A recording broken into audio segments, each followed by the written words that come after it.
réveil, il est 8 h à Tel Aviv, c'est le morning sur i24 News, merci d'être avec nous. C'est la fin d'un mystère. Les débris d'avions retrouvés sur l'île de la Réunion proviennent bien du vol de la Malaysian Airlines, disparu il y a 1 an et demi. Les familles peuvent enfin commencer leur deuil. C'est un discours que la Maison-Blanche qualifie d'historique. Barack Obama défend bec et ongle l'accord sur le nucléaire iranien. Le deal ou la guerre, a déclaré le président américain au moment où le vote du Congrès s'annonce des plus incertains. Et c'est dans ce contexte que le monde marque aujourd'hui les 70 ans de la première et seule attaque nucléaire de l'histoire, le 6 août 1945 à 8h15 du matin. La bombe Little Boy était larguée au-dessus de la ville d'Hiroshima.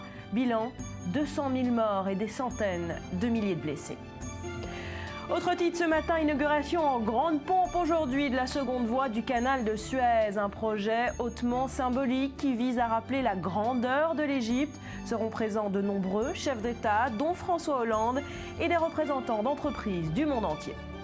Enfin en France, ce phénomène inquiétant. En une semaine, une école maternelle vandalisée et un cimetière profané par des enfants âgés de 5 à 15 ans. Ensauvagement de la société qui touche les plus jeunes. Les sociologues parlent même d'un syndrome baptisé génération zombie. Décryptage à suivre. Bienvenue à tous. Le fragment d'aile retrouvé sur une plage de la Réunion provient bien du Boeing 777 de la Malaysian Airlines. Il avait disparu il y a 1 an et demi avec 239 personnes à son bord. La fin d'un mystère et le début d'un travail de deuil que peuvent enfin commencer les familles des victimes. L'un des plus grands mystères de l'aviation civile est peut-être en train de se dissiper. MH370, le sort de ce Boeing 777 disparu en plein vol, était encore totalement inconnu. Mais pour le parquet en charge de l'enquête, le débris repêché provient de l'appareil. Les autorités évoquent une percée sans précédent. Nous pouvons dire aujourd'hui qu'il existe de très fortes présomptions pour que le flaperon retrouvé sur une plage de l'île de la Réunion le 29 juillet 2015 appartiennent bien au Boeing. Sur cette base, il a été permis d'effectuer un rapprochement entre la pièce examinée par l'expert et le flaperon du Boeing 777 du vol MH370 au regard de leurs caractéristiques techniques communes. Ces très fortes présomptions seront à confirmer par des analyses complémentaires qui débuteront dès demain. Mais si les certitudes sur la provenance de ce fragment d'avion se font jour, on ne sait encore rien des circonstances de l'accident lui-même. Une des questions qui reste notamment en suspens est de savoir si l'avion a été détruit en plein vol ou s'il s'est désintégré en percutant la surface de l'océan. Des experts de très nombreux pays collaborent à l'enquête qui se déroule à Toulouse en France. Malaisie, États-Unis, Australie, Chine, Grande-Bretagne et Singapour. Le fabricant Boeing est lui aussi sur place. Pour les familles des victimes, le compte est encore loin. Elles veulent savoir précisément dans quelles circonstances leurs proches sont morts et tentent de faire pression sur les autorités pour qu'elles maintiennent leurs efforts. Et à 1 mois du vote au Congrès sur l'accord nucléaire iranien, Barack Obama a prononcé hier un discours à l'université de Washington. Objectif, convaincre l'opinion publique américaine que ce choix de la diplomatie est historique. C'est le deal ou la guerre, a déclaré le président américain. Explication, c'est Anne-Nicole. 3 semaines après la signature de l'accord sur le nucléaire iranien, Barack Obama s'est exprimé ce mercredi à Washington. Il s'est vu rassurant et a montré l'accord sous son meilleur angle, un accord qu'il juge excellent pour les États-Unis. Après 2 ans de négociations, nous sommes parvenus à un accord détaillé qui empêche l'Iran d'obtenir de façon permanente la bombe nucléaire. Cela coupe toutes les voies de l'Iran vers la bombe. Comme cela a été le cas lors de traités précédents, cela ne résout pas tous les problèmes. Cela ne résout certainement pas tous les problèmes avec l'Iran. Cela n'assure pas un réchauffement des relations entre nos 2 pays. Mais nous obtenons l'un de nos objectifs sécuritaires principaux. En cela, c'est un excellent accord. Le président américain a assuré que les centrales seront surveillées 7 jours sur 7 et dans le cas où l'Iran bafouerait cet accord, les États-Unis riposteront. Barack Obama a également pointé du doigt les détracteurs de cet accord, en l'occurrence le gouvernement israélien. Benjamin Netanyahou est en effet contre cet accord car il pourrait mettre en péril la sécurité d'Israël. C'est l'accord de non-prolifération le plus solide qui n'ait jamais été négocié. Parce que cet accord est si solide, toutes les nations du monde qui se sont publiquement exprimées, à l'exception du gouvernement israélien, ont apporté leur soutien à l'accord. Barack Obama a donc défendu l'accord sur le nucléaire iranien, mais encore faut-il qu'il ait séduit les élus américains. En septembre prochain, le Congrès se réunira en effet et votera pour ou contre l'accord de Téhéran. Dans le cas d'un rejet, le président américain a indiqué que ce serait une erreur historique, mais Barack Obama pourrait toujours y opposer son veto. Et puis le lieu de ce discours, l'université américaine de Washington, n'a pas été choisi au hasard, puisque le président Kennedy s'y était exprimé il y a 50 ans pour convaincre cette fois le peuple américain de prévenir une guerre nucléaire avec Moscou. Maurice, l'histoire se répète. Exactement, Barbara. Nous sommes en 1963. Les plus âgés d'entre nous se souviennent. Les menaces de guerre froide et de course à l'armement nucléaire entre les États-Unis et la Russie, l'URSS à l'époque. La crise des missiles à Cuba est encore dans les mémoires et les soupçons de Kennedy sur le nucléaire israélien. C'est dans ce contexte que le président des États-Unis, John Kennedy, demande quel type de paix voulons-nous? Écoutez-le. What kind of a peace do I mean and what kind of a peace do we seek? Not a Pax Americana, enforced on the world by American weapons of war. Not the peace of the grave or the security of the slave. I am talking about genuine peace, the kind of peace that makes life on earth worth living, the kind that enables men and nations to grow and to hope and build a better life for their children. Not merely peace for Americans, but peace for all men and women. Not merely peace in our time, but peace in all time. I speak of peace because of the new face of war. Total war makes no sense in an age where great powers can maintain large and relatively invulnerable nuclear forces and refuse to surrender without resort to those forces. Ouais, c'est différent. La rhétorique est quasi la même. La rhétorique est quasi la même. Le discours a été même qualifié lui aussi d'historique. Mais l'ennemi de la guerre froide d'alors, l'URSS, est qualifié et considéré avec respect. Le président Kennedy demandait aux Américains d'examiner leur attitude vis-à-vis de l'Union soviétique. Je cite, de ne pas se forger une image déformée et désespérément pessimiste de l'autre camp, de ne pas considérer les conflits comme inéluctables, les compromis comme irréalisables et les communications comme un échange de menaces. 6 mois plus tard, le traité d'interdiction des essais nucléaires était signé à Moscou, ce qui n'a pas empêché Barbara la Chine de procéder à des essais et de se doter de l'arme nucléaire un an plus tard, en 1964. Alors, autre président américain, là aussi la rhétorique est quasi la même. Il s'agit de Bill Clinton. Nous sommes en 1994. Les États-Unis viennent de signer un accord nucléaire avec la Corée du Nord. Depuis, on sait comment ça s'est terminé. Exactement, face aux craintes d'une nucléarisation de la Corée du Nord, les États-Unis commencent donc à négocier un arrêt définitif de ce programme en échange d'une aide économique, ce qui nous rappelle un peu ce qui se passe avec l'Iran. L'accord est signé en octobre 1994 à Genève. Écoutez le président Clinton sur cet accord. This is a good deal for the United States. North Korea will freeze and then dismantle its nuclear program. South Korea and our other allies will be better protected. The entire world will be safer as we slow the spread of nuclear weapons. La même rhétorique, Barbara, un bon accord, good deal, le monde entier sera plus sûr. Les mêmes propos que Barack Obama sur l'accord avec l'Iran. Cela n'a pas empêché la Corée du Nord de poursuivre clandestinement son programme et de procéder à son premier essai nucléaire en octobre 2006. Voilà comment ça s'est terminé alors. Reste à savoir comment ça se terminera avec l'Iran. Merci beaucoup, Maurice.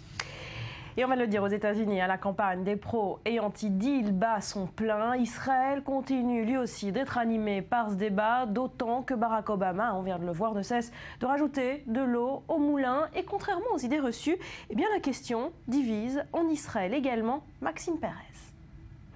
En attendant septembre et le vote du Congrès au sujet de l'accord sur le nucléaire iranien, le duel à distance se durcit entre Benjamin Netanyahou et Barack Obama. Mardi soir, le président américain a adressé une mise en garde assez inhabituelle à l'égard d'Israël. Un rejet de l'accord serait destructeur pour Israël et les États-Unis. L'Iran nous tournerait le dos et pourrait nous déclarer une guerre sans merci.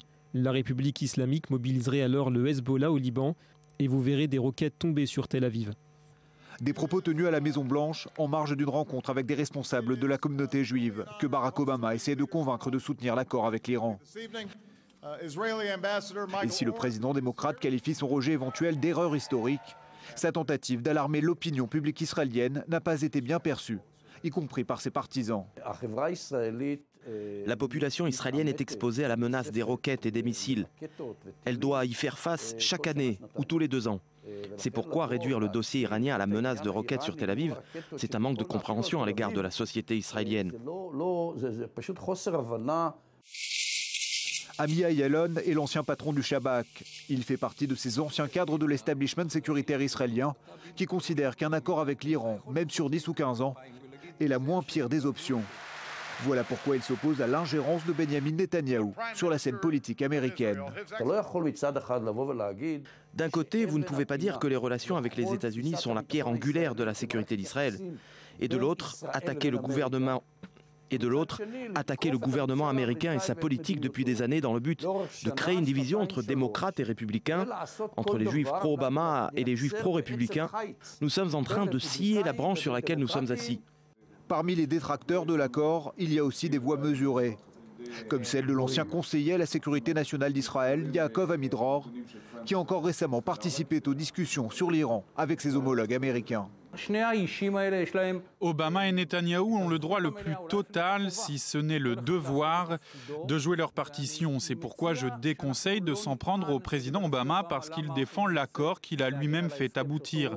De la même manière, il ne faut pas attaquer le Premier ministre Netanyahou parce qu'il tente de convaincre l'opinion que cet accord est néfaste. Mais l'alternative à un mauvais accord, c'est aussi une guerre avec l'Iran, où Israël sera en première ligne. Si l'option militaire se précise, qu'elle soit le choix d'Israël ou des États-Unis, Israël en paiera le prix. C'est pourquoi il est absurde d'accuser Israël de vouloir pousser à la guerre. Nous ne voulons pas la guerre. Nous voulons un meilleur accord, car l'accord actuel est très mauvais. Et si une guerre doit avoir lieu, mieux vaut qu'elle ait lieu maintenant que dans 10 ans, lorsque l'Iran sera beaucoup plus fort. Un scénario du pire qui sublime les tensions diplomatiques israélo-américaines. À Washington, l'administration Obama continue de peaufiner les termes d'un nouveau pacte militaire avec l'État hébreu. De nouvelles armes américaines pour Israël, la preuve d'une alliance toujours aussi forte. Aux États-Unis, c'est l'événement politique attendu depuis plusieurs mois. Le premier débat télévisé des primaires républicaines aura lieu ce soir. 10 candidats se feront face, mais les projecteurs seront surtout braqués sur l'homme qui fait figure de favori, Donald Trump, capable de faire trembler les murs à coups de phrases choc, mais surtout qui fait trembler ses adversaires. Rudy, les candidats sont dans les starting blocks et depuis quelques jours, c'est une course à l'outrance et au buzz qui a lieu. Oui, tout simplement pour une règle simple, c'est que parmi les 17 candidats à l'investiture, vous l'avez dit, seulement 10 auront le droit de débattre et les 10 mieux placés dans les sondages. Sondage que voici et que vous allez voir qui donne une très nette avance à Donald Trump, loin devant Scott Walker et Jeb Bush. Alors résultat, on a assisté effectivement à une course au buzz pour se faire remarquer et donc se faire sa place. Pour cela, on a copié évidemment le style du moment. Le style du moment, c'est celui de l'outrance, incarné à merveille par Donald Trump, qui, je vous le rappelle, entre autres, a commencé sa campagne en déclarant que les Mexicains sont des violeurs et qui se demande aussi si Hillary Clinton ne peut pas satisfaire son mari, comment peut-elle satisfaire l'Amérique? Alors du côté des concurrents de Trump, on essaye de copier le style en jouant les idées de droite, provocatives dans des clips de campagne tout à fait officiels, mais d'un goût très douteux. Regardez comme Ted Cruz fait cuire son bacon.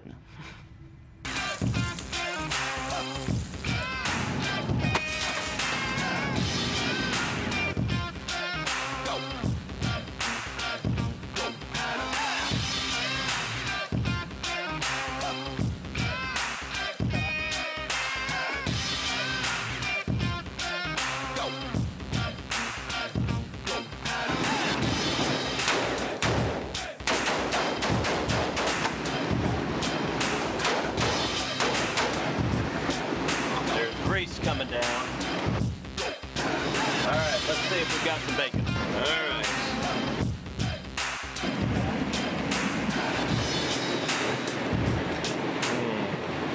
Machine gun bacon. Voilà, c'est d'un goût. C'est parfait pour le petit déjeuner.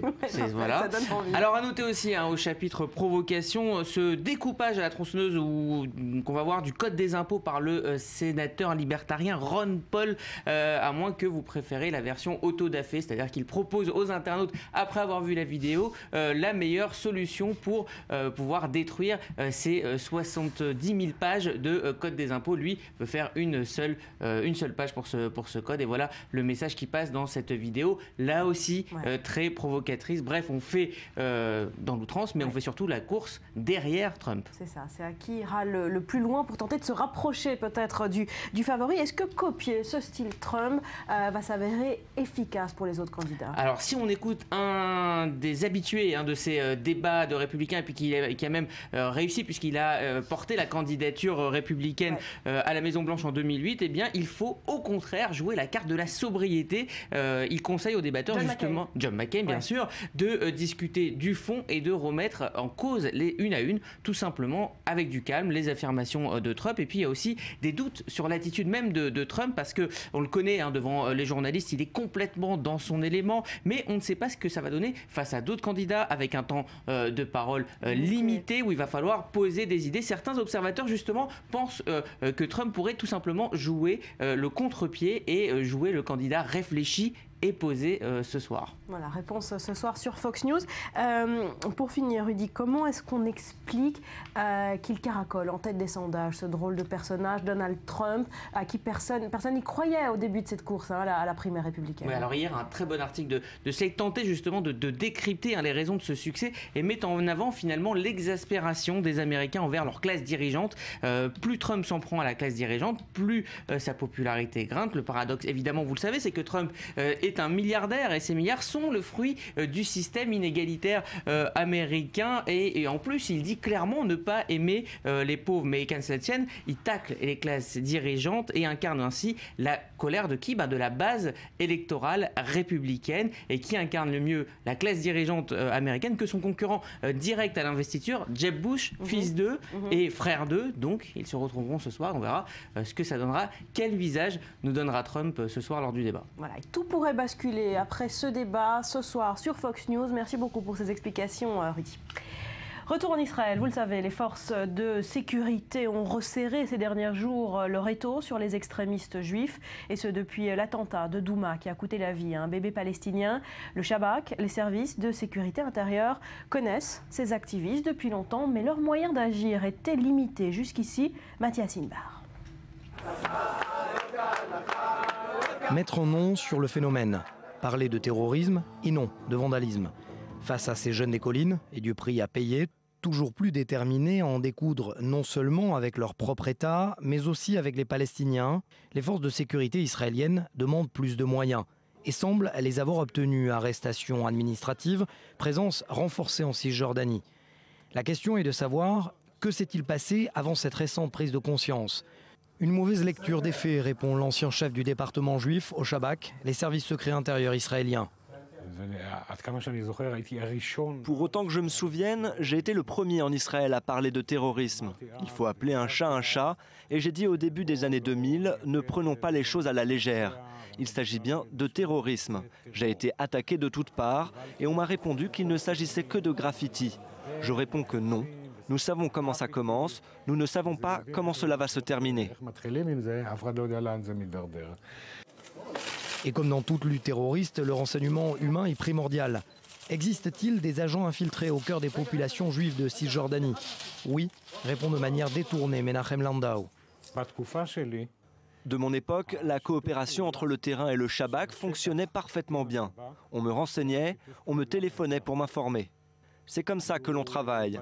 Vous pouvez imaginer que si la police possède des agents infiltrés dans les milieux de la drogue, alors le Shabak en possède également dans les implantations. Est-ce pourtant suffisant face à des jeunes toujours plus violents? Quelques centaines tout au plus en Israël, mais ces derniers, mineurs pour un grand nombre, s'expriment sans la moindre peur et à visage découvert. Je n'ai pas coopéré avec le Shabak ni avec ses interrogateurs, dans la mesure où ils combattent leur propre peuple. C'est un gouvernement étranger pour nous. Personne ne nous fera peur, pas le Shabak ni aucune autorité.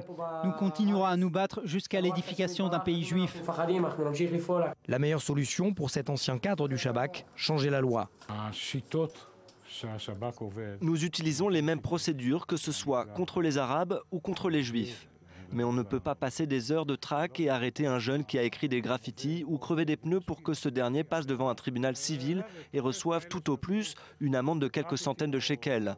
À partir du moment où tu qualifies ces actes de terrorisme, les règles du jeu changent et on peut les traduire devant un tribunal militaire où ils prendront beaucoup plus cher.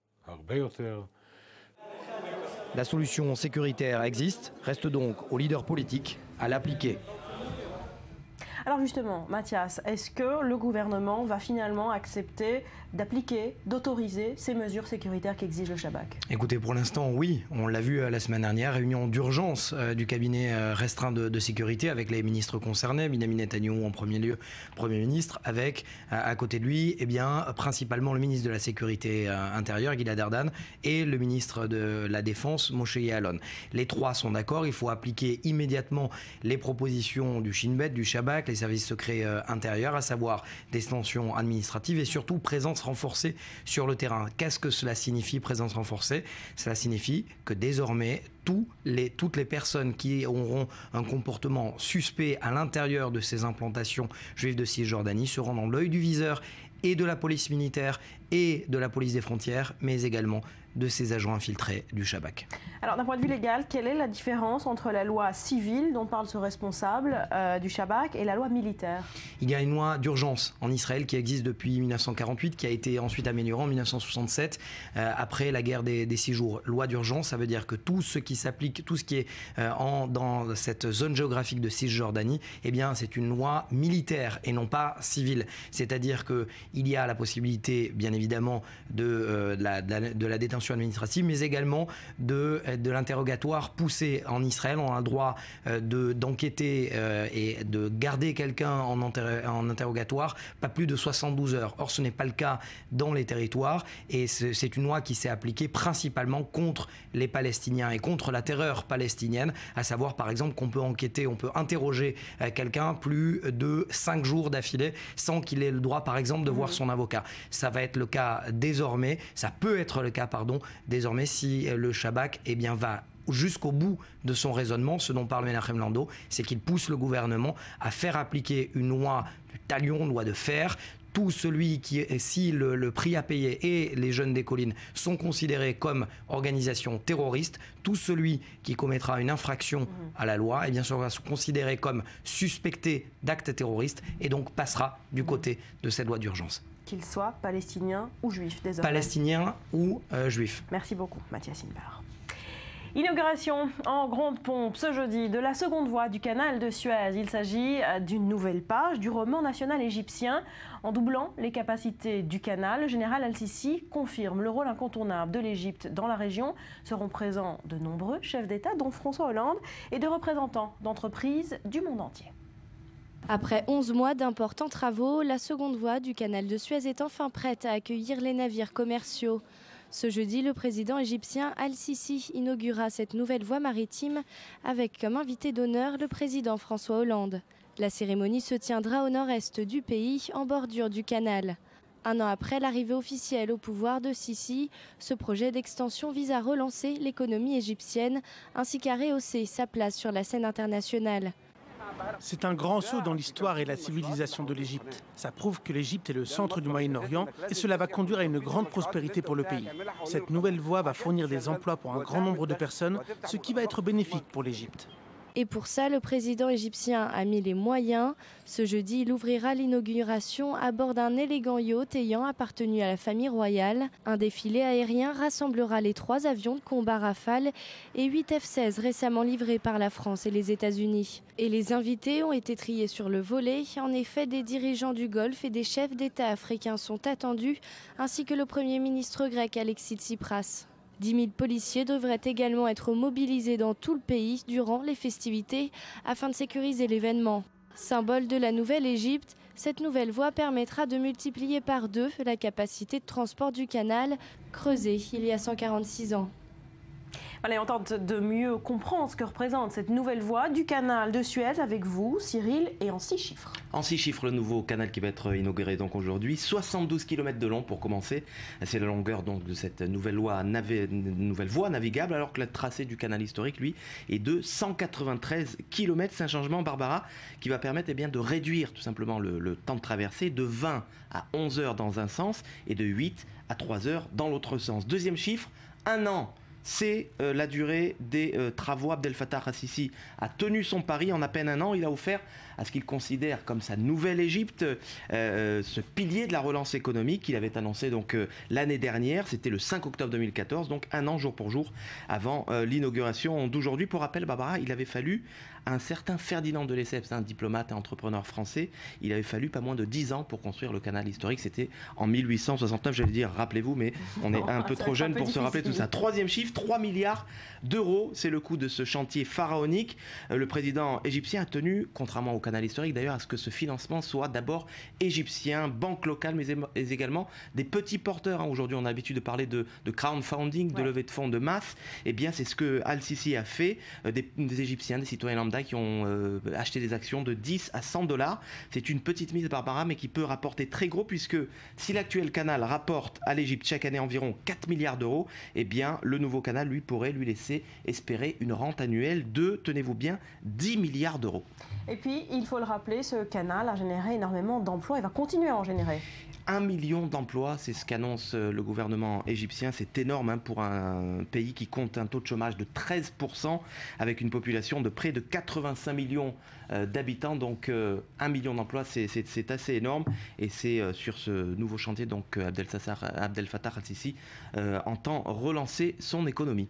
97 navires, c'est le dernier chiffre, c'est le nombre donc de navires qui vont pouvoir emprunter le canal quotidiennement, alors que l'actuel canal ne permet seulement à 49 navires de traverser. Donc c'est quasiment un chiffre qui est doublé pour ce nouveau canal de Suez. Merci beaucoup Cyril. Voilà pour ces 6 chiffres et ce canal qui sera inauguré aujourd'hui. À suivre, ce phénomène inquiétant en France. En une semaine, une école maternelle vandalisée et un cimetière profané par des enfants âgés, attention, tenez-vous bien, de 5 à 15 ans. Ensauvagement de la société qui touche les plus jeunes. Les sociologues parlent même d'un syndrome baptisé Génération Zombie. Décryptage après un nouveau journal qui vous est présenté ce matin par Sarah Gondron.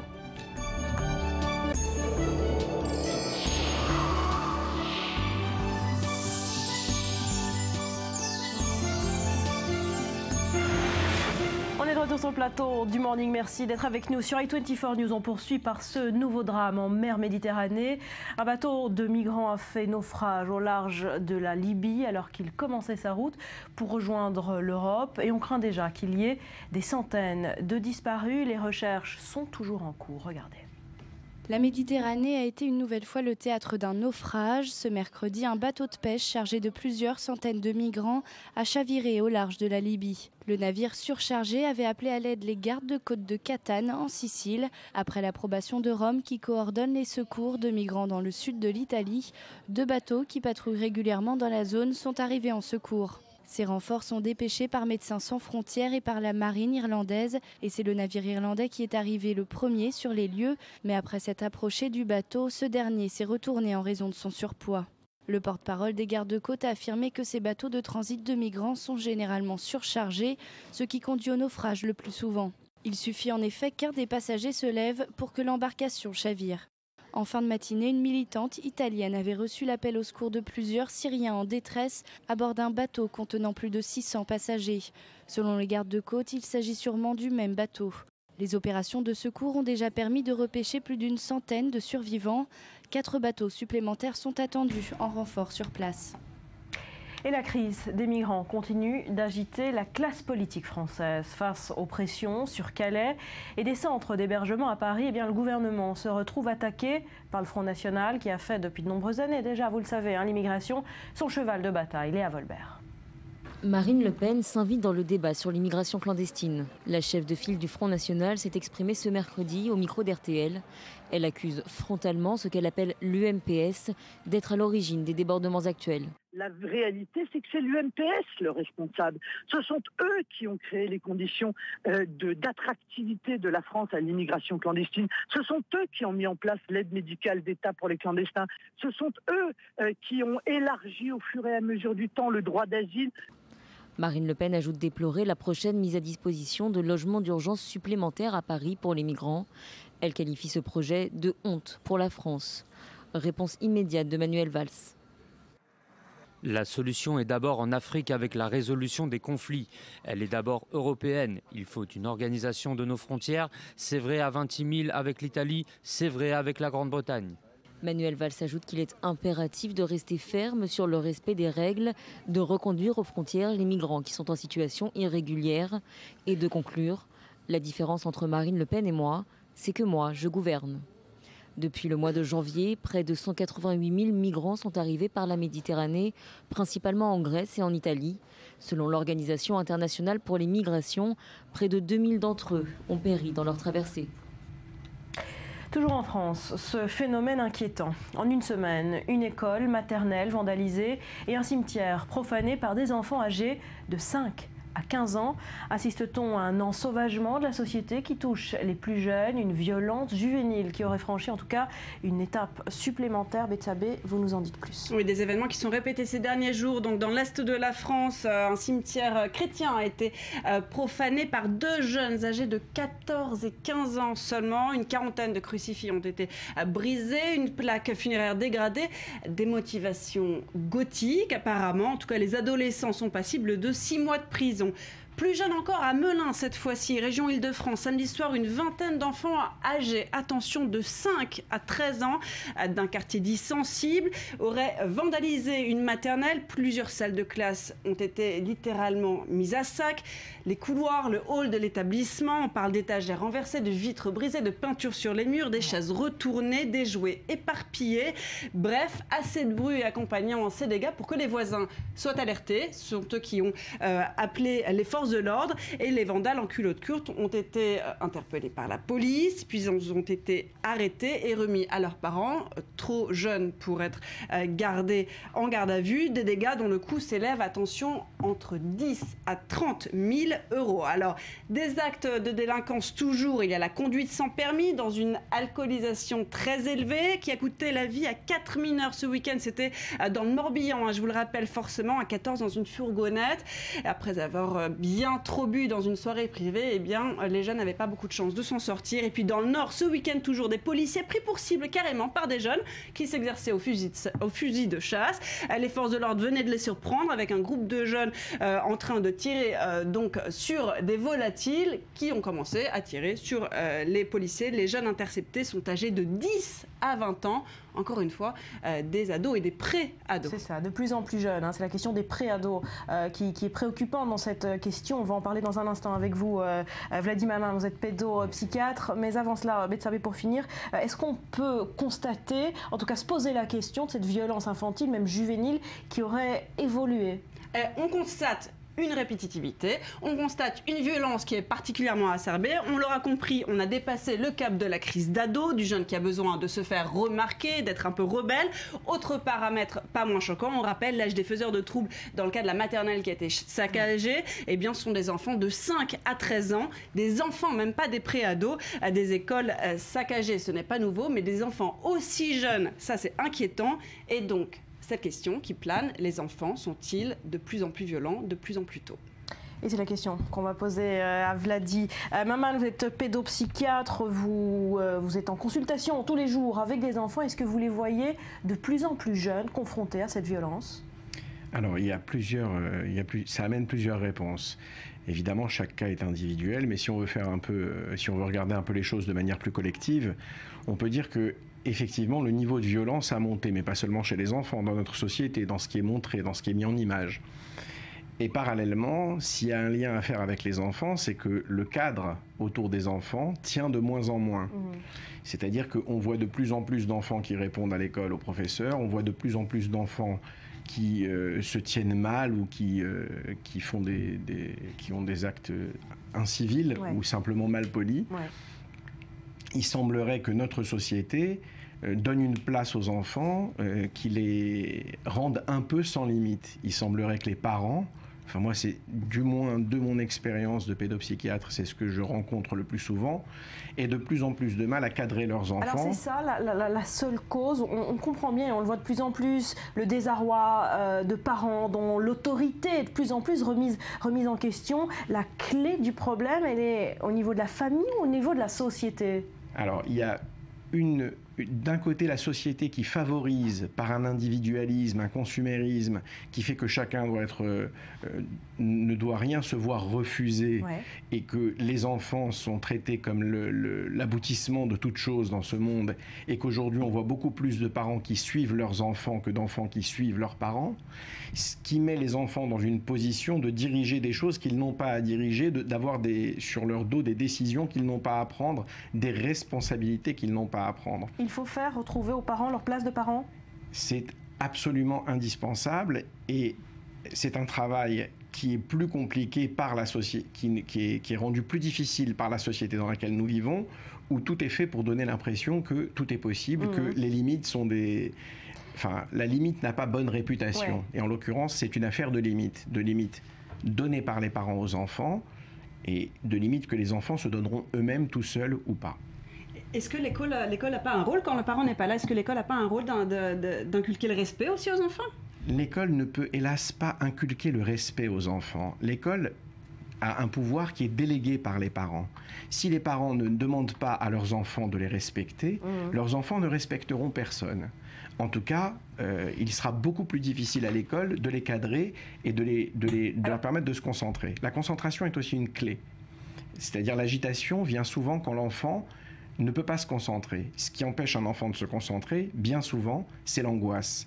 Et l'angoisse vient du manque, souvent aussi, parce qu'il y a bien sûr des cas particuliers, mais la plupart du temps, du manque de cadrage, du manque de barrières nettes. Parce qu'on parle de plus en plus d'enfants hyperactifs, hein, c'est le mot qu'on utilise ces dernières années, de plus en plus d'enfants traités pour hyperactivité. Pour vous c'est dû à l'angoisse? Et est-ce que c'est un phénomène nouveau? Il y avait moins d'enfants hyperactifs il y a 10 ou 20 ans? Visiblement, il y en avait moins, je ne sais pas, mais il me semble que du temps où j'étais à l'école, ça ne remonte pas si loin que ça, il y avait 1 ou 2 élèves qui répondaient au professeur et on les connaissait. Ouais. Aujourd'hui, ils sont 5 ou 8 par classe. Et encore, dans certaines classes, ils sont plus nombreux. C'est le cadre général. Les parents sont moins respectueux de l'institution école. Dans notre société, l'autorité baisse. Les gens ont de plus en plus d'exigences et de plus en plus réclament leurs droits et font face aux autorités qui sont moins crédibles. Pour des raisons sociétales que vous comprenez aussi bien ou mieux que moi.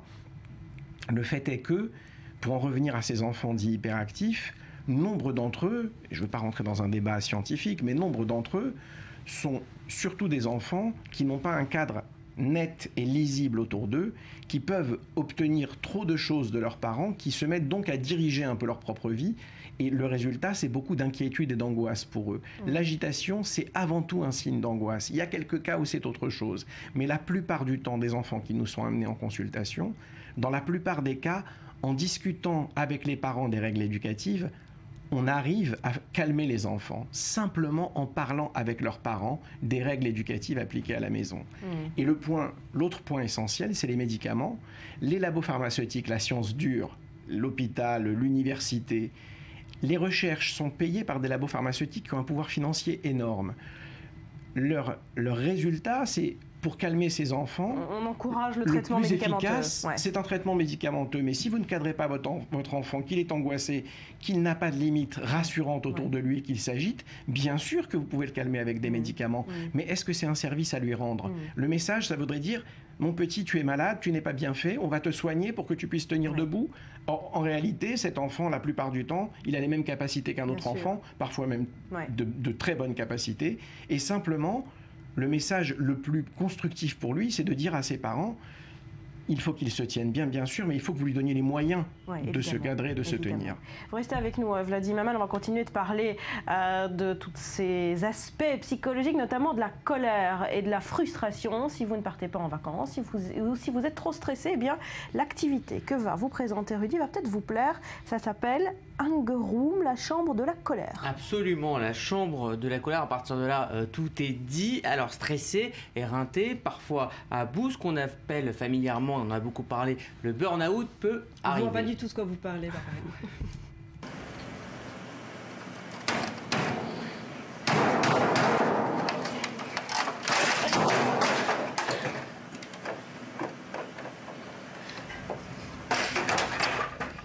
Voilà, qui peut vous coûter très cher avec votre employeur et vos collègues. Donc c'est pour ça que depuis 2011 existe du côté de Dallas au Texas un concept donc appelé Anger Room, la chambre de la colère. Le concept est simple. Eh bien vous vous inscrivez sur le site, vous prenez rendez-vous à votre arrivée. On va vous faire un petit briefing, on va vous remettre un casque, on va vous remettre une combinaison pour évidemment ne pas vous blesser. On va vous remettre une batte de baseball et puis vous rentrez dans une pièce et vous avez donc le droit de tout casser. Et en bonus, évidemment, en sortant, on vous offre la vidéo.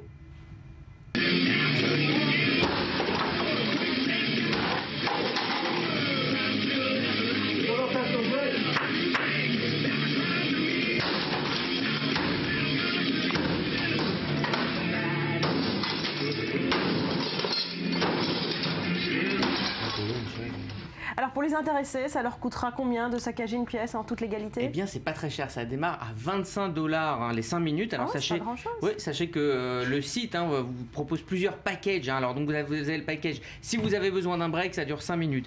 Déchaînement 15 minutes et démolition 25 minutes. Évidemment le prix change. Il y a le pack avec les gens dedans aussi, avec les gens dans la pièce. Non, pas pour l'instant, mais ça pourrait éventuellement être le pack premium. En tout cas le concept n'existe pour l'instant qu'aux États-Unis. Au Canada. Au Canada, il est baptisé Rage Room, mais fort à parier qu'il s'exporterait bien en France, étant donné le nombre croissant de burn-out en entreprise. Alors, c'est peut-être pas la solution. Est-ce qu'on sait scientifiquement si c'est bon pour la santé, finalement, ce défouloir? Alors, les créateurs d'Anger Room, eux, rejettent toute responsabilité, toute fonction de thérapie. C'est écrit noir sur blanc sur le site, d'autant plus que dans le Daily Mail, et docteur qui est avec nous pourra nous confirmer, un psychologue nous dit que ce genre de pratique amène à plus de violence. C'est-à-dire qu'une fois qu'on a tout détruit, on a juste envie de tout détruire par la suite. Donc il y a un côté addictif et en fait ça rend beaucoup plus violent plutôt que calmer sa colère. Vous êtes d'accord avec ça? Je me suis pas spécialement documenté sur le sujet. La violence peut être parfois dans une espèce de défoulement, quelque chose qui peut soulager un peu, de pouvoir crier ou se défouler. On l'imagine bien, le bon sens nous le laisse entendre, et j'imagine que reproduire des actes violents régulièrement doit aussi entraîner une forme de plaisir ou d'addiction même, à d'addiction, je ne sais pas, mais enfin voilà, peut-être que ça peut entraîner des choses. Si quelqu'un l'a étudié et qu'il le dit, on peut toujours l'entendre. Pour les enfants, on va conseiller peut-être autre chose, le sport par exemple. Les enfants, il y a beaucoup d'enfants qui, dans ce contexte de ne pas être cadrés, obtiennent ce qu'ils veulent de leurs parents en faisant des crises, violentes que les parents redoutent, et les parents se mettent à obéir à leurs enfants de peur qu'ils fassent une crise devant les amis, devant les grands-parents. Donc votre conseil, on l'a bien compris, des limites, un encadrement. J'ai une remarque encore sur le sujet dont on a entendu parler tout à l'heure, c'est que des enfants de 5 ans qui participent à un saccage d'une école avec des enfants de 13 ans sont des enfants de 5 ans qui n'ont rien à faire avec des enfants de 13 ans. Le plus gros problème, c'est pas qu'ils participent à ça parce qu'ils feront tout ce que feront les plus grands autour d'eux. Le problème, c'est que ces enfants sont à la charge d'adolescents qui eux-mêmes sont irresponsables. Merci beaucoup, Vladimir Maman, d'avoir été avec nous ce matin. Merci Rudy et Betsabe. À suivre, il y a 70 ans exactement avait lieu la première et seule attaque nucléaire de l'histoire. Le 6 août 1945, à 8h15 du matin, la bombe Little Boy était larguée sur Hiroshima. On en parle après un nouveau journal qui vous est présenté ce matin par Sarah Gaudron. Restez avec nous, ce sera dans 2 petites minutes.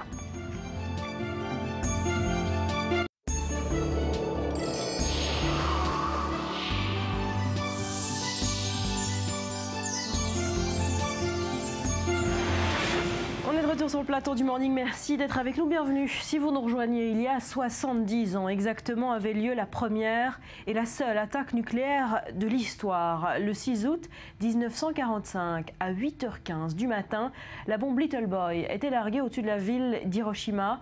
Bilan, 200 000 morts et des centaines de milliers de blessés. Maël Benoliel. Au matin du 6 août 1945, pour la première fois dans l'histoire de l'humanité, la bombe nucléaire est utilisée.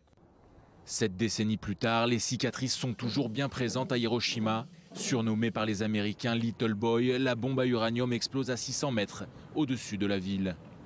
La température grimpe alors jusqu'à 1 million de degrés.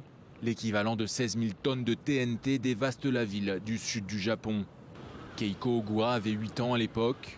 Elle se situait à 2 km de l'hypocentre quand la bombe a explosé. Le souffle de l'explosion était si important que je me suis retrouvée propulsée au milieu de la route où j'ai perdu connaissance. Le dôme d'Hiroshima est une des seules constructions à avoir résisté au choc. Le tramway de la ville, quant à lui, s'est imposé comme le symbole de la reconstruction. 2 wagons qui ont survécu à la bombe d'uranium circulent encore dans la ville. Hiroshima est une ville victime de la bombe atomique et nous devons vivre avec cette histoire. Ce sont aussi bien les survivants, les bâtiments que ce simple tramway qui en transmettent le message. Une bombe qui a été lâchée depuis 7 avions. Le Enola Gay a été rénové à l'occasion des commémorations du 70e anniversaire de la bombe atomique américaine. Ils étaient environ à 30 000 pieds au-dessus d'Hiroshima quand Tom Ferby, le navigateur, a lâché la bombe. Ça a pris 40 secondes avant qu'elle n'explose au-dessus du centre-ville. 140 000 personnes, soit un peu moins de la moitié des habitants de la ville, meurent dans l'explosion ou dans les jours qui suivent sous les effets des irradiations. Des morts à qui ces 170 écoliers venus des 4 coins du Japon rendent hommage en marge des commémorations.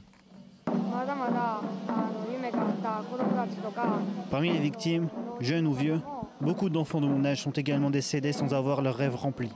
Je me rends compte aujourd'hui que la mort est une chose terrible. Quelques jours après Hiroshima, les Américains décident de bombarder une autre ville japonaise, Nagasaki. Une bombe atomique, là encore, qui mettra un terme définitif à la Seconde Guerre mondiale. Et 70 ans après le bombardement d'Hiroshima, cette bombe nucléaire utilisée pour la seule fois de l'histoire, Maurice, fait toujours débat aux États-Unis. Effectivement, Barbara, les Américains sont de moins en moins nombreux à soutenir et justifier le bombardement d'Hiroshima. Si au sortir de la Seconde Guerre mondiale, 85% des Américains soutenaient l'attaque nucléaire, regardez le graphique que je vous ai préparé. Un récent sondage montre que ces dernières années, seuls 56% des Américains considèrent que l'usage de l'arme nucléaire contre le Japon à la fin de la Seconde Guerre mondiale était justifié. Alors le soutien est moindre parmi les Américains les plus jeunes et pire, plus de 40% des jeunes Américains de 18 à 29 ans ne savent pas que Hiroshima fut la cible de la première bombe atomique. Chez les vétérans, la perception est bien entendu différente. Écoutez le dernier survivant de l'équipage du Enola Gay qui a largué la bombe sur Hiroshima. I never had to have mission. I regret every mission I had over Europe and everything of that type.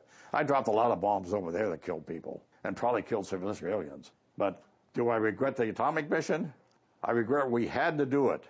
There's a fellow here the other day, and what was it? He was saying that the Japanese should apologize to us for making us drop the atomic bomb. Voilà, selon Lindsay Garfield, comme de nombreux vétérans du reste, ce sont les Japonais qui doivent s'excuser. En d'autres termes, les États-Unis étaient les victimes, le Japon l'agresseur. Alors les vétérans considèrent que les motivations américaines derrière l'utilisation de la première bombe atomique ne sont pas suffisamment expliquées aujourd'hui, ce qui laisse penser que les États-Unis étaient les agresseurs et le Japon la victime. Voilà, et puis il faut le rappeler que ce débat sur Hiroshima a également des couleurs politiques. Oui, sur le plan politique, la gauche et la droite américaine ont commencé à se déchirer sur la question du nucléaire militaire pendant la guerre du Vietnam dans les années 50 à 70. Alors au Congrès, l'aile républicaine conservatrice considère que l'arme nucléaire est le moyen de défense ultime contre les menaces extérieures. À l'inverse, la majorité des démocrates plaide en faveur des traités de non-prolifération et de désarmement, comme on l'a vu dans le cas de l'Iran, et ce, malgré les réticences d'Israël. Encore un petit point à souligner, la présence du bombardier Enola Gay, qui a largué la bombe sur Hiroshima, dans l'annexe du Musée national de l'air et de l'espace de Washington, on l'a vu, fait lui aussi l'objet d'interminables controverses. Doit-il être mis en valeur et glorifié pour sa puissance militaire et technologique, ou doit-on au contraire regretter les pertes civiles qu'il a causées? Le débat reste ouvert aux États-Unis. Voilà, et ô combien d'actualité ce débat sur le nucléaire. Merci beaucoup à Maurice. Hiroshima, 70 ans après. Et puis après des mois d'hésitation, la Turquie entre de plein pied dans la lutte contre Daesh. Cette fois, Ankara dit stop et a décidé d'agir et de frapper fort. Les opérations vont désormais s'étendre à la Syrie. C'est ce qu'a annoncé le chef de la diplomatie turque hier en marge d'une rencontre avec l'Américain John Kerry. Explication, Joseph Emmanuel. La Turquie se dit prête à entrer en guerre contre l'État islamique, des combats qui auront lieu sur le sol syrien. Une annonce du chef de la diplomatie turque alors qu'il rencontre son homologue américain en Malaisie. Cela fait des semaines que les États-Unis poussent leur allié historique à accentuer la lutte contre Daesh, mais Ankara s'est jusqu'à présent montré très réticent à le faire. L'attentat de Suruç en janvier dernier allait changer la donne. Au nom de mon peuple, je condamne et je maudis ceux qui ont commis un tel acte de brutalité. Une attaque suicide qui faisait plus de 30 morts dans cette ville à proximité de la frontière syrienne. La première attaque de Daesh en Turquie. Depuis, Ankara a opéré un changement radical. Elle autorise la coalition mise en place par les Américains pour frapper l'État islamique à utiliser ses bases aériennes.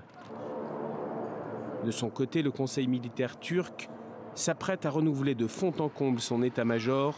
Mais rien n'est simple dans cette guerre contre Daesh. Une guerre aux multiples ramifications, une guerre qui contient aussi d'autres guerres. Car cette attaque à Suruç est également l'attaque responsable du conflit entre la Turquie et les Kurdes.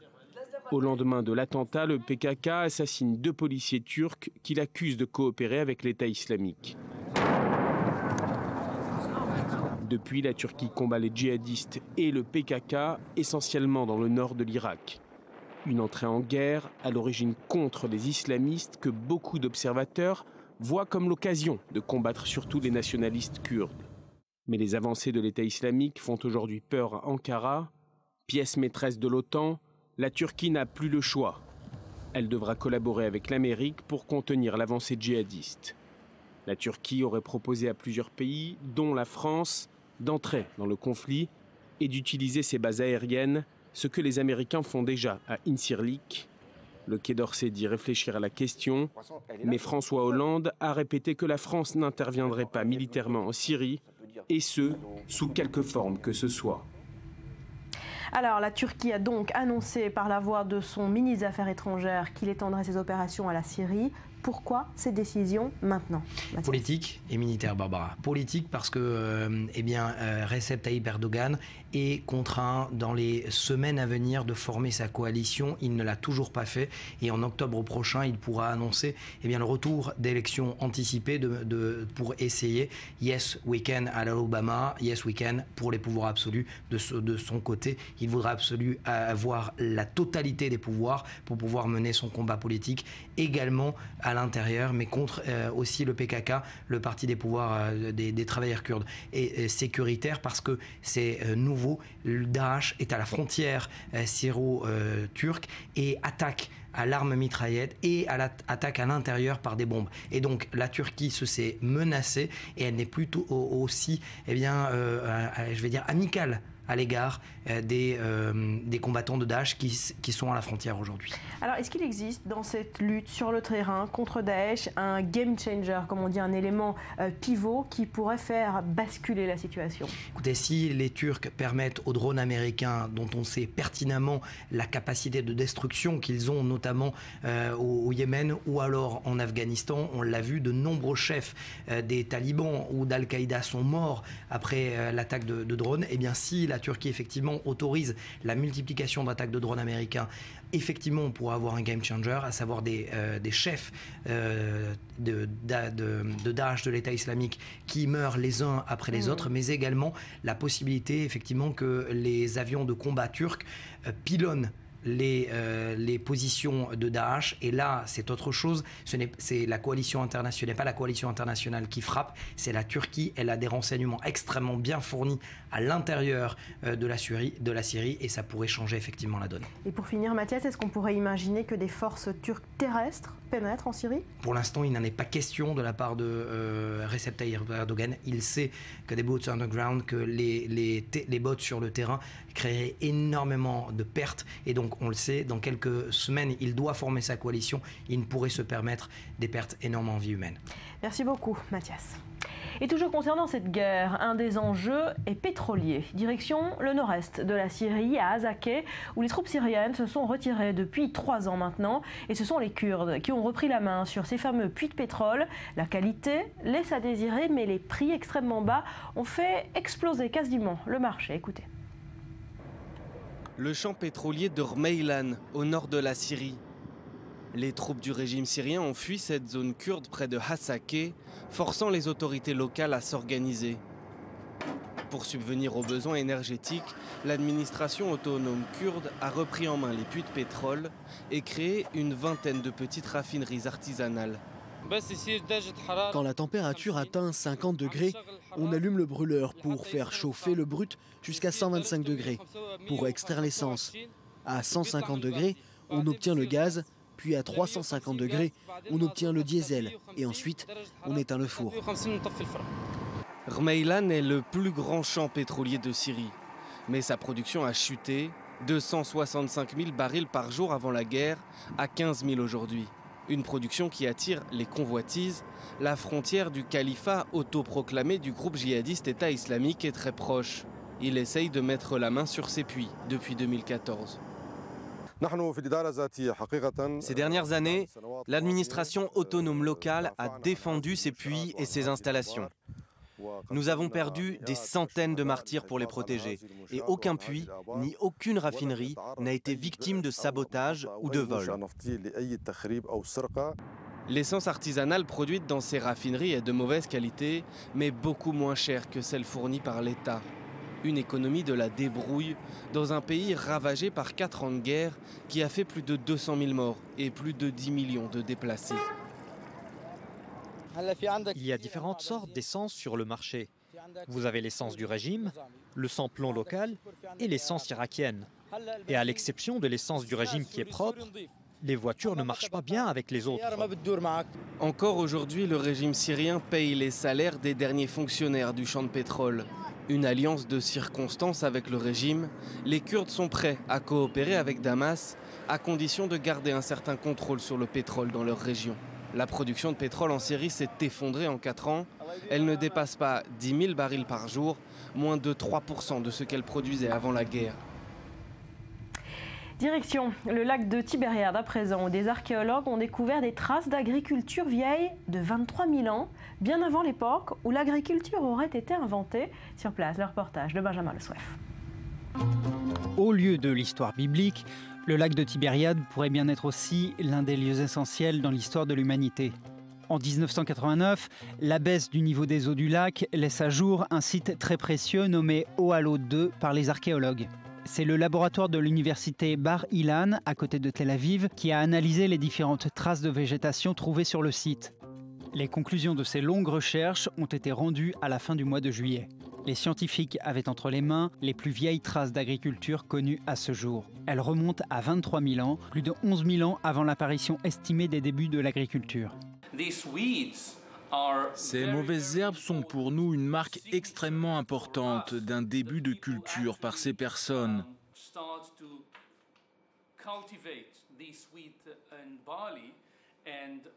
Apparemment, ces plantes venaient des alentours et ont été intégrées aux champs que les gens d'Oalo cultivaient.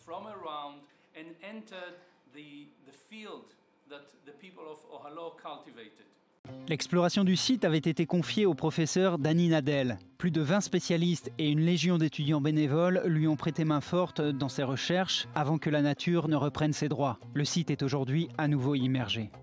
Oalo 2 a fourni une quantité considérable d'informations sur le mode de vie de la communauté de chasseurs-cueilleurs qui y a vécu il y a 23 000 ans. Le site est resté sous l'eau pendant 23 000 ans. Et à cause de cela, l'essentiel du matériel organique n'a pas été ni détérioré, ni émietté, ni tombé en morceaux et a été préservé. Comme Pompéi, il y a 2000 ans, nous avons ce site de 23 000 ans avec des remarquables découvertes sans équivalent ailleurs dans le monde, sur les sites d'un âge similaire. Généralement daté à 12 000 ans avant notre ère, les scientifiques avaient jusqu'ici coutume de localiser les débuts de l'agriculture plus à l'est, dans les régions occupées aujourd'hui par l'Irak, l'Iran et la Turquie. Autant d'années qui finalement posent plus de questions qu'elles ne résolvent sur l'histoire de nos origines. À suivre après un nouveau journal, c'est la dernière lubie des Américaines. Faire accepter la BF ou Beach Face, tête de boudeuse, ces filles qui naturellement ont l'air de faire la tête et en ont assez des remarques désobligeantes. Certaines vont même plus loin et passent au bistouri pour se défaire de leur Beach Face justement. Ce sera après un nouveau journal qui vous est présenté ce matin par Sarah Gaudran.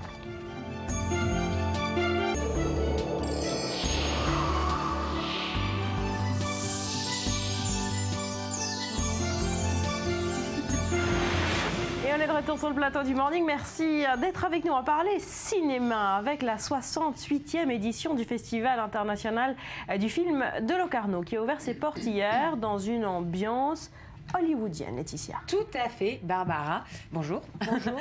Le ton a été donné dès le film d'ouverture. Ça s'appelait Ricky and the Flash. C'est le nouveau film de Jonathan Demme avec Meryl Streep. Alors c'est certes une comédie grand public, mais écrite avec beaucoup de talent par Diablo Cody, qui a imaginé un personnage de femme pas très conventionnel, un petit peu comme Betsabé face à moi, qui est une mère qui a délaissé légèrement ses enfants pour mener sa carrière de chanteuse country. Tout à fait comme vous savez. On regarde un petit extrait. Country, c'est tout vous, quoi. C'est tout moi. Vous allez vous y retrouver, regardez. Je suis Ricky Rendazzo et je voudrais vous présenter mon groupe, les Flash. Oui, allô? C'est impossible à joindre. En quoi je peux être utile? Tu pourrais être là pour ta famille. Madame, vos bagues? Merde. Ça, j'en ai besoin. C'est quoi le problème? Je t'explique, maman. Je suis gay. On se marie en catimini, maman. J'ai tenté de me suicider. Souhaitez-vous un apéritif? Juste de l'eau pour moi. Ouais, moi aussi, de l'eau. Avec du whisky. On se laisse pas abattre. Mon psy m'a mise sous Effexor. Ça me rend colérique. Et anorgasmique. Tu as des orgasmes.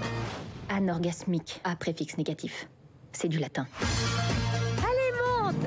J'ai jamais été conventionnelle comme maman. Ils ont dû la mettre sous traitement lourd, c'est clair. Il y aura beaucoup de changements dans ta vie. Et un beau jour, voilà que tu grisonnes. Mais c'est pas de la tête que je parle. C'était bien que tu sois venu. Parfois, une fille a juste besoin de sa mère. Je suis content que tu sois là. Et si tu y allais pas chez ton psy, pour une fois, dis que tu es malade. Je suis malade. C'est pour ça que je vais voir un psy. Un cœur, il prend de l'âge, mais il ne change jamais. Les années 80 sont de retour. Hé, où tu vas? À la salle de bain. Évite juste de te suicider.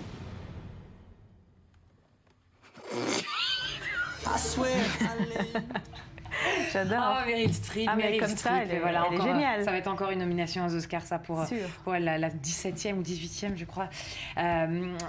Pour revenir au Festival de Locarno, c'est un très vieux festival, il a plus de 60 ans.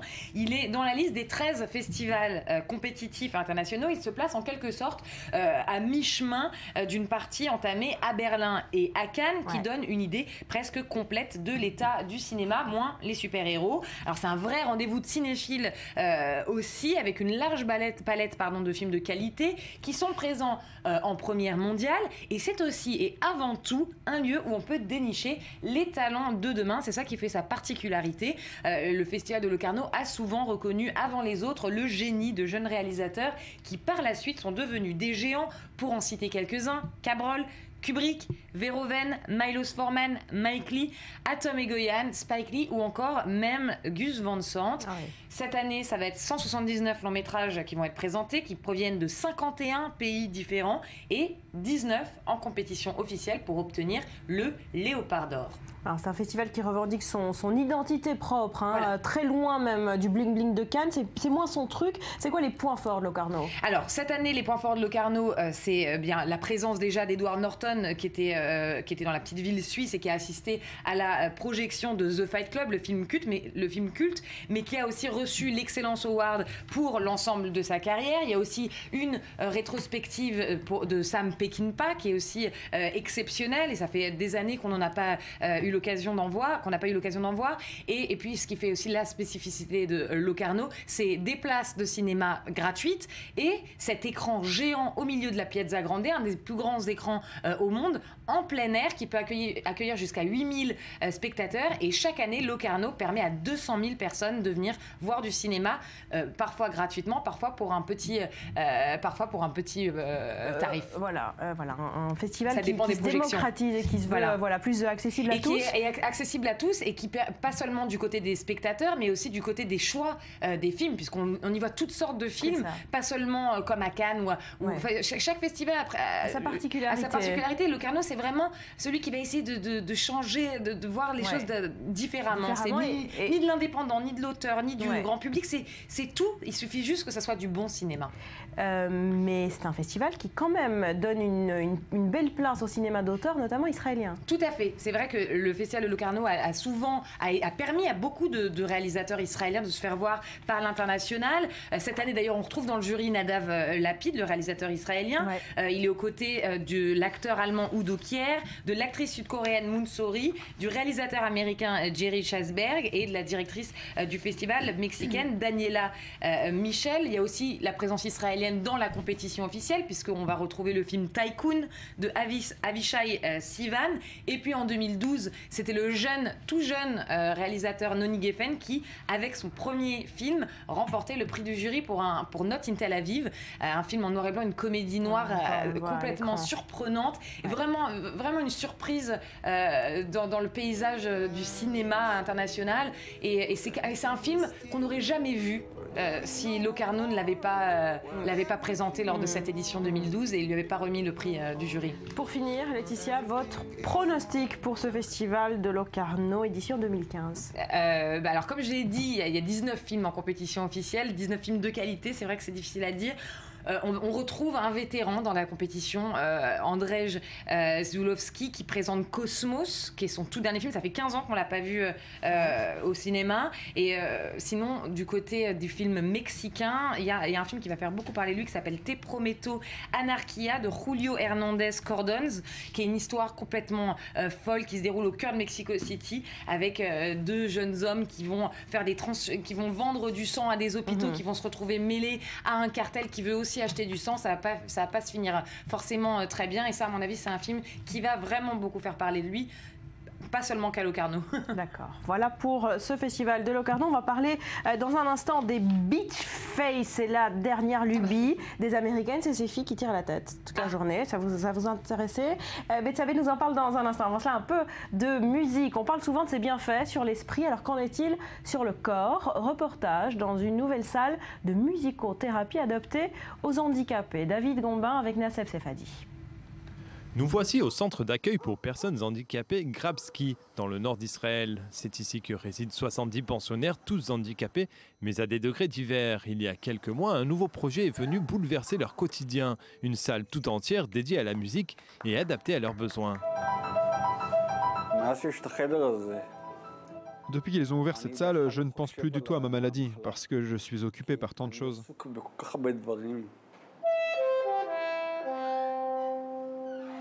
Maladies musculaires, sclérose en plaques, ces personnes sont pour la plupart atteintes de maladies dégénératives. Une salle de musique pour améliorer le quotidien des patients. Voilà une bonne idée, mais comment des personnes à mobilité réduite pourraient-elles devenir de vrais musiciens? Il y a 6 mois, c'est précisément la question à laquelle fut confronté le directeur de ce centre. La musique est un langage universel. Il n'y a aucune raison que les personnes handicapées ne puissent pas en profiter, autant du point de vue de l'expérience qu'au niveau thérapeutique. Oh yeah! La musique pourrait bien améliorer la qualité de vie de ces pensionnaires. Problème, dépourvu de connaissances techniques et musicales, Kobe Wiesel ne sait par où commencer. C'est alors qu'il fait appel à Dor, jeune PDG d'une start-up très spécialisée. Voilà près de 10 ans que celui-ci s'intéresse à la relation entre musique et thérapie. Créer une salle musicale adaptée à chacun des patients. Immédiatement, il prend à cœur le projet et se porte volontaire pour que ce rêve prenne forme. Nous avons par exemple Oded, dont les membres fonctionnent encore. Donc il peut se servir de la Kinect et faire da-da-da. Mais son ami Amos, lui, eh bien, sa main ne fonctionne plus depuis 6 mois et il ne lui reste plus que le doigt. Donc nous avons mis en place un capteur qui est adapté au doigt. En plus d'égayer le quotidien de ses utilisateurs, cette salle de musique remplace aussi les longues et ennuyeuses sessions de physiothérapie. Ces patients vont manger, dormir. Cet endroit leur donne un foyer. Ici, ils placent leurs espoirs, leurs rêves. Ce sont des musiciens, des superstars dans cette salle.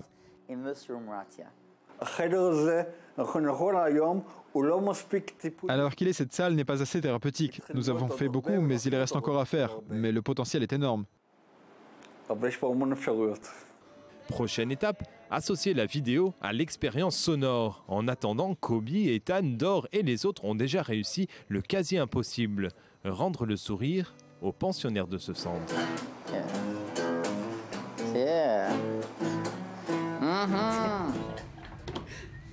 Allez, on en vient à ces bitch face. Elles ont l'air de bouder, de vous mépriser, d'être en colère. Mais c'est juste l'effet de leur bitch face ou air contrarié. C'est leur visage en naturel, quoi. Alors c'est un handicap pour beaucoup de femmes qui recourent même parfois, attention, à la chirurgie pour s'en débarrasser. Betsabé, vous avez analysé ce phénomène. Je suis allée en plein dedans, effectivement. Alors elle a un nom chez les anglo-saxons, la RBF, soit Resting Bitch Face, littéralement tête de salope, repos. En plus modéré, vous avez le syndrome de l'air contrarié ou encore la tronche de peste. Bref, la RBF, c'est cette capacité de faire la tête sans le vouloir. Et elle concerne notamment les femmes, et oui, comme Victoria Beckham que vous voyez sur vos écrans, donc chanteuse et mannequin, oui, résolument beach face. Ou vous avez encore autre exemple, Kristen Stewart, donc actrice américaine qui va s'afficher tout de suite sur vos écrans. C'est vrai qu'elles n'ont pas l'air très contente. Et puis alors là, elles sont maquillées, mais alors même sans le maquillage, hein, ouais. C'est très beach face. Hein. Alors vous avez l'actrice aussi Anna Kendrick qui explique d'ailleurs lors d'un show à la télé accueilli par James Corden, quand elle se voit sur une photo, elle se demande: c'est quoi mon problème? J'ai toujours l'air de faire la tête. Alors elle fait une propre parodie d'elle-même, elle explose de rire. Alors là, James Corden propose aux autres invités d'essayer de faire la même chose. Elles essayent. Ça ne marche pas. Ça marche moins bien. On lui dit mais tu as l'air angélique. En fait, elles ont surtout pas très envie d'avoir l'air de faire la tête. Voilà, deuxième essai, elles essaient de faire la grimace. Voilà. Laetitia, vous voulez essayer de faire la beach face? Pas mal. Alors vous avez autre exemple, l'actrice January Jones, donc connue pour son rôle dans Mad Men, elle aussi qui a l'air vraiment misérable, je cite, lors du Comic Con, donc événement de la culture pop.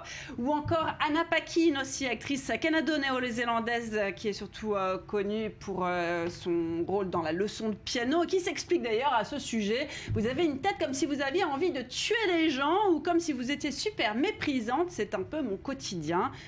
On la plaint, et puis bien sûr en cherchant un peu autour de vous, je suis sûre que vous trouverez quelques exemples. C'est sûr, et ça pose problème dans la vie quotidienne. Il y a des hommes aussi qui ont cette tête-là? Il y a quelques hommes qui souffrent aussi de l'équivalent du bitching resting face, ça s'appelle la soul face, tête de blaireau, ou encore tête de con. Vous avez Kenny West sur vos écrans par exemple, voilà. C'est sans doute le meilleur exemple que j'ai trouvé, je pensais qu'il se suffisait à lui-même. C'est vrai, il n'y en a pas besoin d'autre. Bref, la Resting Beach Face concerne nombre d'entre nous. C'est l'info du jour d'ailleurs. De multiples communautés de Resting Beach Face. On est sur Facebook ou encore des campagnes comme celle-ci que vous voyez sur vos écrans qui offrent quelques exemples de situations inconfortables dans lesquelles les RBF peuvent vous mettre. Regardez. You know, I'm not a bad boyfriend. Just tell me what I'm doing and I will stop doing it. This is the first relationship where I'm really trying. Do you get that? Your receipt is in the bag, and $8 is your change. Thanks. Okay. Emily, will you marry me? Yes. Oh wait, no. Voilà, Alors ça c'est la campagne, ils ont un petit peu exagéré, évidemment. La campagne de lutte contre la resting beach face. Voilà, c'est-à-dire soyez fiers. On a fait des campagnes sur les vergitures, soyez fiers de vos vergitures, soyez fiers de vos courbes. Alors maintenant, soyez fiers de votre tête de peste. Voilà, c'est un petit peu le message. Exactement, voilà, tout à fait. Alors il y a des solutions qui existent pour éviter ce genre de situation? Alors pour se pencher sur la solution, je vous propose de vous pencher sur les causes. Tout d'abord, eh bien cette impression de faire la tête, et non pas la fête, est directement causée par la physionomie de votre visage. Et oui, plus les coins de votre bouche tombent, par exemple, ou plus un sourcil est un petit peu bas, plus vous avez l'air d'une tueuse, de faire la tête, de vous embêter. Et gravité oblige, eh bien, apparemment, ça ne fait qu'empirer avec l'âge. Et oui, alors pour les solutions, donc, on y aura pensé, la chirurgie esthétique, et apparemment, de plus en plus de femmes y feraient appel pour corriger cette moue pas très agréable. Par contre, les hommes, ils ont l'air très fiers de ça. Il y a un petit côté sexy dans la beach face de Kanye West, non? C'est toujours plus sexy chez les hommes, tout est toujours plus sexy chez les hommes. Tous les défauts sont sexy chez les hommes. C'est comme la brioche, le ventre. Et puis c'est très français aussi, non? De faire la tête, finalement. Oui. Enfin, on a pas plus de... Alors, est-ce qu'il y a plus de beach face en France qu'en Belgique, par exemple? Je pense que c'est une bonne question, un sujet peut-être. Sans doute. Pour finir, chez les chirurgiens, on demande quoi alors? Enlevez-moi cette tête de... Vous pouvez corriger avec les coins de la bouche, donc en corrigeant la bouche qui tombe, le sourcil, etc. Voilà. Après, vous pouvez les pommettes. Forcer à sourire aussi tout le temps. Alors voilà, c'est ça notre conseil. Souriez plus et vous n'aurez pas les lèvres qui vont descendre. Bien. Ouais, mais vous aurez des super rides. C'est vrai aussi. Ah ouais, alors, Betsabi viendra nous parler. Il n'y a pas de solution parfaite. Merci. Ça me fera un autre sujet, donc on peut en parler. Merci beaucoup, Betsabi, pour toutes ces informations cruciales. Merci à vous d'avoir été avec nous. Je vous souhaite de passer une très belle journée. Tout de suite, un nouveau point complet sur l'actu. On se retrouve dès demain. Souriez et portez-vous bien.